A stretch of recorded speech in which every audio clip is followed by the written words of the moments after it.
நாளும் பொழுதும் ஆண்டவனே துணையென்று வாழும் அன்பு சொந்தங்களான மேஷராசிக்கு வணக்கங்க. எல்லாரும் எப்படி இருக்கீங்க? கடவுளுடைய அருளாசினால கண்டிப்பா எல்லாரும் நல்லா இருப்பீங்க அப்படின்ற நம்பிக்கையோட இந்த பதிவை தொடங்குறேன். சிறப்புறு மணியே செவ்வாய் தேவே குறைவிழாதருள்வாய் குணமுடன் வாழ மங்கள செவ்வாய் மலரடி போற்றி அங்காரகனே அவதிகள் நீக்கு. என்னம்மா ஏதோ சொல்ற, இதை கத்திக்கிட்டு இருக்க போலையே, ஒன்றும் புரிய மாட்டேங்குது. ஒன்றும் இல்லையே, உடைய அதிபதி செவ்வாய் பகவானை வணங்கி இந்த பதிவை நான் தொடங்குறேன். ஏன்னா இந்த பதிவே வந்து பார்த்தீங்கன்னா உடைய அதிபதியை பொறுத்து தான், அவருடைய பயிற்சி தான். இவரை பொறுத்த வரைக்கும் ஒரு 45 நாட்களுக்கு ஒரு முறை இடம் மாறக்கூடியவர். அந்த வகையில ஜூன் மாதம் 6ஆம் தேதி முதல் ஜூலை மாதம் 28ஆம் தேதி வரைக்கும் சிம்ம ராசியில செவ்வாய் பகவான் பயிற்சியாக போறார். ஜூலை 28ஆம் தேதிக்கு பிறகு கன்னி ராசிக்கு பயிற்சியாகிறதுனால சனியுடைய நேர்பார்வையில வராரு. இப்போ செவ்வாய்ங்கிறவர் யாருங்க? நீதியை நிலைநாட்டக்கூடிய கிரகம். இதனால்தான் மேஷ ராசிக்காரங்க ரொம்பவே உண்மையை நம்பக்கூடிய, உண்மையா மட்டுமே இருக்கக்கூடியவங்க. உண்மை இல்லைனாக்கா அந்த இடத்துல சத்தியமா இருக்க மாட்டாங்க. சூதுவர் தெரியாது. ஏன்னா செவ்வாய் பகவானை பொறுத்த வரைக்கும் ரொம்ப வலிமையான கிரகம். ஒவ்வொருத்தவங்க வலிமையா இருக்காங்கனாக்கா ஏங்க மற்றவங்களுக்கு வளைஞ்சு கொடுக்கணும். அதனாலதான் செவ்வாய் பகவான அதிபதியாக கொண்ட இந்த மேஷ ராசிக்காரங்க எப்பவுமே வந்து பார்த்தீங்கன்னாக்கா யாருக்கும் அந்த சைன் சக்கம் அடிக்க மாட்டாங்க. இருக்குன்னா இருக்கு, இல்லைன்னா இல்லை. இதை மட்டும்தான் மேஷம் என்னைக்கும் பண்ணிட்டு இருக்கோம். சரிம்மா, இது நாள் வரைக்கும் என் வாழ்க்கை சரியா இல்லை, அந்த 2025 இருந்து வந்து பார்த்தீங்கன்னா ஏதோ பயிற்சி நடந்துச்சுன்னு சொன்னேன். நம்முடைய அதிபதியோட பயிற்சியாவது எங்களுக்கு ஏதாவது நல்லது நடக்குமா? மேஷ ராசிக்கு இதை சொல்றது கொஞ்சம் கஷ்டம்தான். தலைக்கு மேல சுத்தக்கூடிய கத்தி மாதிரிங்க இந்த பயிற்சி.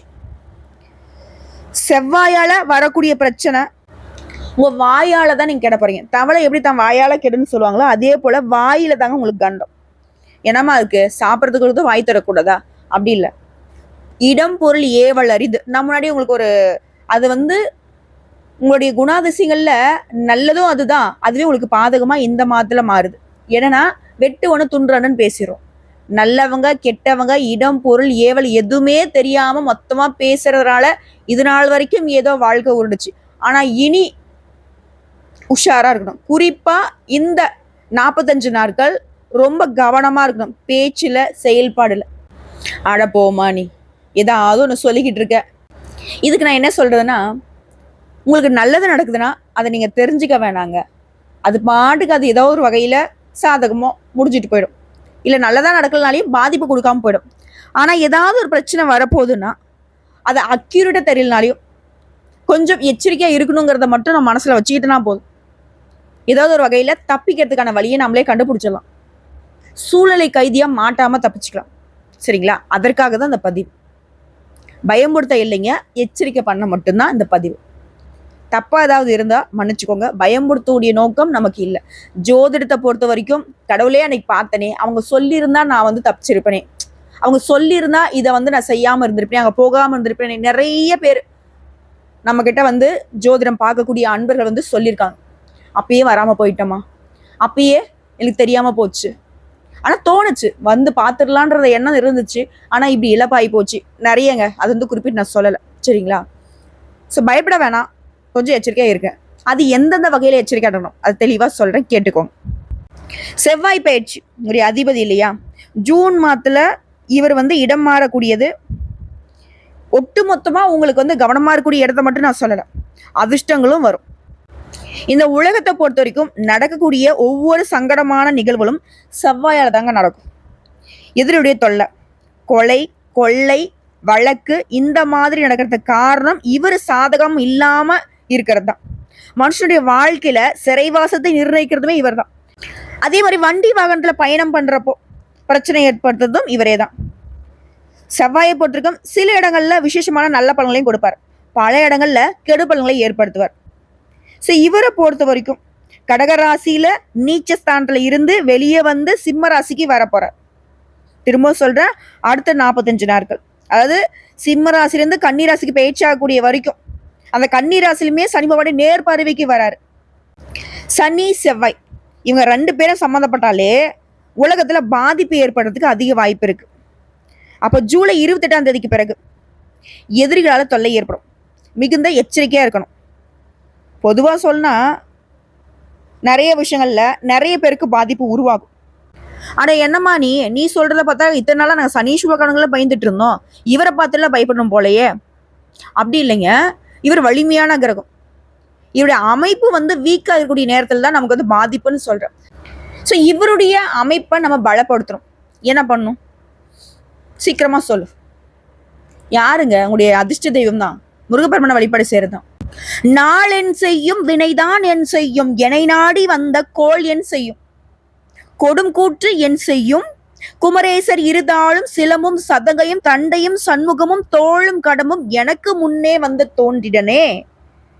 செவ்வாய் பகவானை பார்த்து மற்றவங்க பயப்படலாம், நீங்க பயப்பட வேண்டிய அவசியமே கிடையாது. பிறவியிலேயே முருகப்பெருமானிய அனுகிரகம் படைத்தவர்கள் தான் நீங்க. அதனால்தான் செவ்வாய் பகவானை அதிபர் கொண்டு மேஷ ராசியில பிறந்திருக்கீங்க. சரிங்களா? அப்போ நாங்க பாதுகாப்புன்னு சொல்ற, இப்பதான் தலைக்கு மேல கத்தின்னு சொன்ன. நல்லதுக்கும் கெட்டதுக்கும் நேரம் காலம் வரணும்னு சொல்லுவாங்க. அந்த வகையில பொதுவா சொன்னா உங்களுக்கு முருகப்பெருமான் பாதுகாப்பை தரக்கூடிய கடவுள், அதிர்ஷ்டத்தை தரக்கூடியவர், வெற்றியை தரக்கூடியவர். ஆனா இந்த செவ்வாய் பயிற்சிங்கிறது உங்களுக்கு சில விஷயங்கள்ல கவனம் எச்சரிக்கையை கொடுக்கிறார். அதே நேரத்தை அதிர்ஷ்டத்தையும் கொடுக்கிறார். பாதி அப்படி பாதி இப்படி. அந்த பாதி அப்படி இப்படிங்கிறத எப்படி நீங்க வந்து சரி பண்ணணும், அதை தான் தெளிவா பார்க்க போறோம். ஒரு சில வந்து பார்த்தீங்கன்னா, சும்மா வளவலன்னு பேசாத, நேரா விஷயத்துக்கு வா, எங்களை பத்தி எல்லாம் எங்களுக்கு தெரியும். கோவப்படாதீங்களே சொந்தங்களே. கொஞ்சம் நாங்க ஜோதிடம் பார்க்குறவங்க, சில பேருக்கு சில மாதிரி விளக்கமா சொல்லணும், சில பேருக்கு சுருக்கமா சொல்லணும். ஸோ அந்த வகையில தான் கொஞ்சம் லென்த்தா போயிடுது, மன்னிச்சுக்கோங்க. முடிஞ்ச அளவுக்கு சுருக்கமா சொல்றேன். மேஷ ராசி, உங்களுடைய ராசிநாதனுக்கு செவ்வாய் வந்து 4ஆம் இடத்துல நீச்சஸ்தானத்துல இருந்தார். இதனால வீடு மனை சார்ந்த விஷயங்கள்ல ஏமாற்றங்களும் வந்திருக்கும். உங்களுக்கு வர வேண்டிய சொத்துக்களை பங்கு பிரிக்கிறதுல பிரச்சனையும் இருந்திருக்கும். அதே போல ஆரோக்கியத்தை எடுத்துக்கிட்டாக்க வயிறு சார்ந்த பிரச்சனைகள் தென்பட்டிருக்கும். ஒண்ணுமே இல்லாத விஷயம், எதிர்காலத்தை எண்ணி மனசுல ஒரு பயமும் இருந்துகிட்டே இருக்கும். இதெல்லாம் இருந்துச்சா இல்லையா? கமெண்ட் பாக்ஸ்ல பதிவிடுங்க. இதோட பிரச்சனைன்னு எடுத்துக்கிட்டோம்னா, செவ்வாய் இது வரைக்கும் நீச்ச ஸ்தானத்துல இருந்தார் இல்லையா, இப்ப 4ஆம் இடத்துல இருந்து 5ஆம் இடத்துக்கு பயிற்சியாக போறார். பொதுவா ஒரு ஜாதகத்துல இந்த 4ஆம் இடம் 5ஆம் இடத்துல இந்த செவ்வாய் பகவான் பயிற்சி ஆகிறாரு, செவ்வாய் பகவான் இருக்காரு அப்படின்னா பெருசா நல்ல பலன்களை கொடுக்க மாட்டாருங்க, சுமாரான பலன்களை மட்டுமே கொடுப்பார். அதுல இந்த 5ஆம் இடம் அப்படிங்கிறது உடன்பிறப்புகளை சார்ந்த விஷயங்க, உடன்பிறப்புகளை குறிக்கூடிய விஷயம். அதனால அண்ணன் தம்பி பிரச்சனை, பங்காளி பிரச்சனை, பூர்வீக சொத்து பிரச்சனை, முன்னோர்களுடைய சொத்து பிரச்சனை, வழக்கு சார்ந்த பிரச்சனைகள் இதெல்லாம் வரத்துக்கு வாய்ப்பு உண்டு. அதன் மூலமா அலைச்சலும் அதிகரிக்கிறதுக்கான சூழ்நிலை உருவாகும். என்ன பண்ணணும்? இந்த மாதிரி அண்ணன் தம்பி பிரச்சனை கிட்டலாம் ரொம்ப கவனமா இருக்கும். குறிப்பா சொத்து வாங்குறது, சொத்து விற்கிறது, ஆல்ரெடி சொத்து பிரச்சனை எல்லாத்துலயும் ரொம்ப எச்சரிக்கையா இருக்கணும். அவங்களே ஒரு வார்த்தை முன்ன பின்ன பேசினா கூட சரி, உஷாரா இருங்க. அவங்க பேசுறது, உங்களை சண்டைக்கு இழுக்கிறது எல்லாமே உங்களை மாட்டி விடதான். இதை நம்ம முன்னாடி சொன்னா வாயில தான் நமக்கு கண்டம். என்னன்னா நமக்கு கொஞ்சம் துடுக்கு. மேஷராசி பொதுவே துருன்னு இருப்பீங்க, இதனாலவே உங்களை எல்லாருக்கும் பிடிக்கும். ஆனா இந்த காலகட்டங்கிறது அண்ணன் தம்பிகளுக்கு உங்களுடைய செயல்பாடே பிடிக்காது. உங்களை எப்படியாச்சும் வந்துட்டு கவுக்கணும்னு கூட பிறந்தவங்களே நினைப்பாங்க. இது வந்து ஒரு சிலருக்கு அப்படிலாம் இல்லம்மா, எங்க அண்ணன், எங்க தம்பி, எங்க தங்கை, அக்கா அவங்கெல்லாம் அப்படி இப்படி. நான் எல்லாருக்கும் சொல்லலைங்க, இது பொதுவான பலன்கள். ஆனாலும் அப்படியே பாசமா நேசமா இருக்கக்கூடிய உடன்பிறப்புகள் கிட்ட கூட கவனமா இருந்துக்கோங்க. ஏன்னா அதுவே கூட வேஷமா இருக்கிறதுக்கு வாய்ப்பு இருக்கு. நிறைய பேர் மோசம் போகிருப்பீங்க கூட போறதவங்களாலேயே. அவருடைய தேவைக்காக நிறைய இடங்கள்ல உங்களை கூப்பிட்டு பயன்படுத்திக்கிட்டு நிறைய இடங்களை அசிங்கப்படுத்தி அவமானப்படுத்தி ஒதுக்க வச்சவங்களும் அவங்களா கூட இருந்திருப்பாங்க. இது உங்களால மறுக்க முடியுமா? இதோட உடன் பிறந்தவங்க. அடுத்து வியாபாரத்தை பொறுத்த வரைக்கும் வார்த்தை விரயங்கள் ஏற்படுறதுக்கான வாய்ப்பு இருக்கு. வியாபாரத்தை பொறுத்த வரைக்கும் என்னங்க, நம்ம வாய் தான் நம்மளுடைய சொத்தாவே அங்கே நிற்கும். நம்ம எப்படி வந்து கஸ்டமர்கிட்ட நடந்துக்கிறோம், நம்ம எப்படி அவங்களுக்கு சாதகமாக ஒரு சில விஷயங்களை பண்ணி கொடுக்குறோமோ அதை பொறுத்து தான் வியாபாரம் பெருகிறதும் வியாபாரம் நஷ்டமாகிறதும்.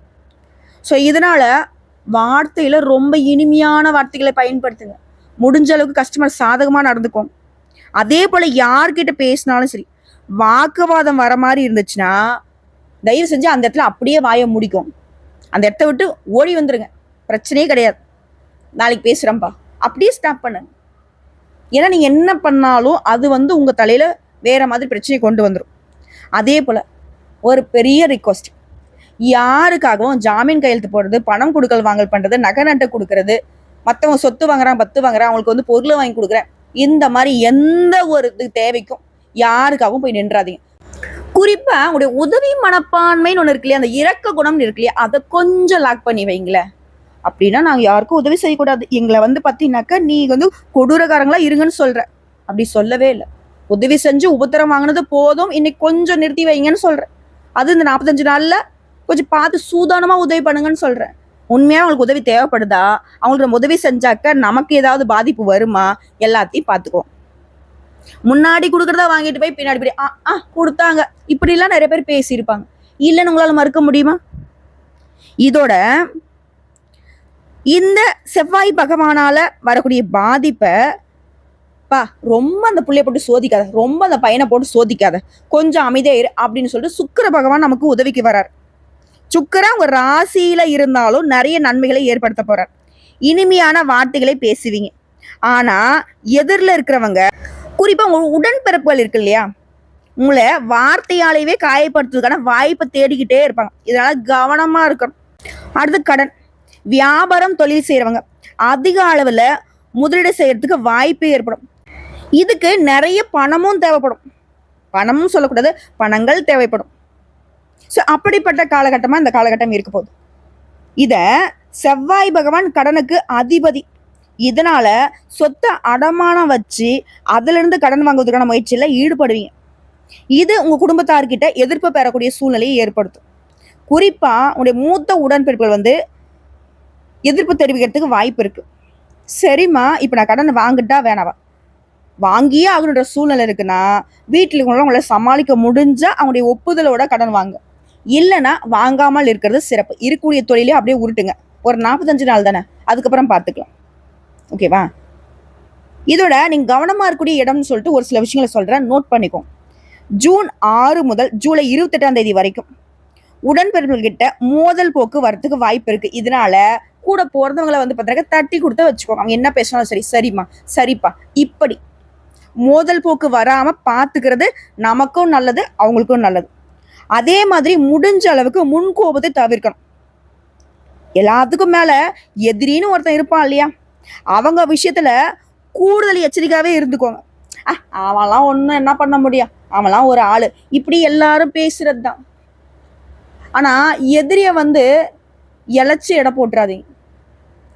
எந்த நேரத்துலையும் ஒரு மண்ணு கூட நம்ம கண்ணில் பட்டாக்க நம்மளால ஒன்றும் பண்ண முடியாது.